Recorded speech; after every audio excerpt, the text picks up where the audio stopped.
Je vais m'excuser encore une fois de plus auprès de ceux que mes mots pourraient vexer, parce que je n'irai pas par le dos de la cuillère.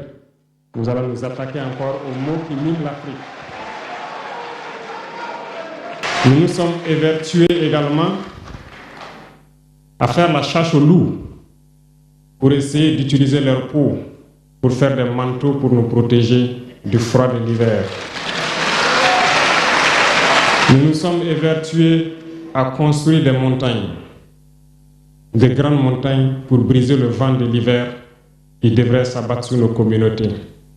Malheureusement, force est de constater que certains Noirs sont là tous les jours à arroser nos troncs d'arbres d'eau fraîche pour qu'ils ne puissent pas brûler. Ils se transforment en loups ou font en sorte que nous, chasseurs de loups, nous ne puissions pas surprendre le loup. Lorsque nous voulons construire nos montagnes, ils brisent les cailloux pour que nous ne puissions pas arriver. Pourtant, l'hiver arrive. Et quand l'hiver viendra, devrions-nous permettre à ceux-là qui combattent de venir se protéger avec nos manteaux qu'on a confectionnés, avec les montagnes qu'on a construites pour nous protéger des vents, ou encore se réchauffer avec nous autour du feu. Telle est la question qu'il faut qu'on se pose. Qu'adviendra-t-il donc du panafricanisme quand l'hiver viendra? L'hiver viendra parce que la guerre se transporte en Afrique de l'Ouest. Les impérialistes font tout pour mettre l'Afrique de l'Ouest à feu et à sang. Mais du sommet de l'État jusqu'à certaines populations, soit nous faisons semblant de ne pas voir venir le danger, ou bien nous sommes nous-mêmes complices de ce qui va arriver. Le chaos pourrait s'installer. Je dis bien pourrait s'installer. Beaucoup de gens pourraient mourir. Nous allons nous entretuer de manière tellement atroce que pendant ce temps, ils seraient là à piller nos richesses, à imposer leur volonté. Et ceux qui vont survivre de cette tragédie n'auront que deux choix. Soit s'unir pour toujours contre l'impérialisme ou se résumer à être des esclaves jusqu'à disparaître. Il faut donc se prémunir de l'hiver noir qui vient. Nous ne pouvons pas comprendre que les Noirs en Afrique de l'Ouest ici prient Dieu que les terroristes tuent des populations noires. Nous ne pouvons pas comprendre que des chefs d'État lâches se cachent derrière des médias, soi-disant médias, pour décourager, insulter, activer la haine entre les populations. Ces individus qui sont sur leur plateau, qui tous les jours du matin au soir crachent leur venin toxique pour attiser la haine entre les communautés, ils sont généralement très vilains.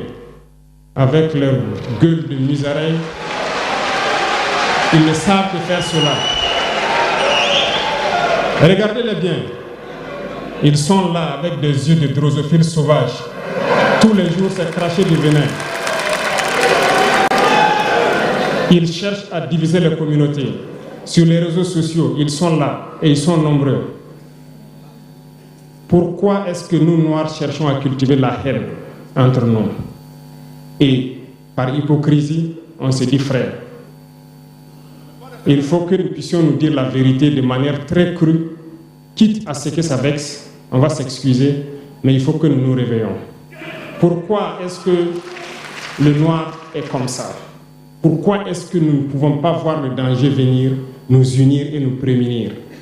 Pourquoi est-ce qu'il faut que par nos comportements, nous allions affronter ces dangers qui risquent de nous décimer? Mais d'autres ont fermé les oreilles. Ils font semblant de ne pas entendre la politique de l'Autriche. Des peuples se complaisent dans la colonisation. Ils aiment cette domination. À peine s'ils n'appellent pas les impérialistes, venez nous coloniser. Nous aimons être vos esclaves. Nous nous posons souvent des questions lorsqu'on voit les réactions. Ces pseudo-intellectuels décérébrés qui sont là à longueur de journée à entamer des débats en toute indignité, en toute malhonnêteté, comme s'ils ne voient pas la réalité des exemples qui se présentent à nous. Il y a plein d'exemples. Lorsque la démocratie fait certaines choses contraires aux règles même qu'elle s'est fixées, ils ferment les yeux là-dessus. Mais ils sont prompts à nous appeler juntes ou putschistes. Mais soyez sûrs d'une chose, nous sommes unis et nous resterons unis. Et nous devons ouvrir les yeux. L'AES va évoluer. Tout n'est pas forcément rose. Tout ne peut pas aller au rythme que nous souhaitons.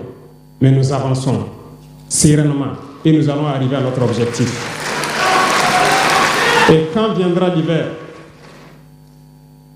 si il faille que nous passions par l'hiver pour être libres, pour être unis, nous prions Dieu qu'il en soit ainsi et qu'il protège nos populations. Sinon, une chose est sûre, l'AES vaincra, l'AES grandira. Restez sereins parce que nous avons confiance en nos populations. Nous avons confiance en vous, que vous compreniez qu'aucune manipulation ne peut aujourd'hui nous diviser entre nous. Aucune manipulation ne peut nous amener à haïr d'autres personnes. Aucune manipulation ne doit nous amener à riposter d'une manière violente, physique, face à ces individus qui n'ont absolument rien compris. Restez sereins, ne ripostez pas physiquement, nous riposterons par la communication jusqu'à ce qu'ils changent eux-mêmes de mode d'action et nous allons aussi riposter en fonction du mode d'action. Restez sereins, Dieu protégera l'AES. Dieu vous protège tous, toutes les populations de l'AES. Dieu vous accompagne tous dans vos objectifs. Et Dieu, qui est si juste, se bat pour ceux qui se battent. Nous nous battons. Nous sommes une population résiliente, la plus résiliente de la sous-région. Personne n'aurait cru que vous pouvez supporter ce que vous êtes en train de vivre. Nous allons vaincre le terrorisme, nous allons nous développer et nous allons nous affirmer. Nous allons avoir notre place dans le concert du monde. Que Dieu bénisse l'AES, que Dieu bénisse notre population résiliente et résistante. Que Dieu nous unisse davantage, la patrie ou la mort.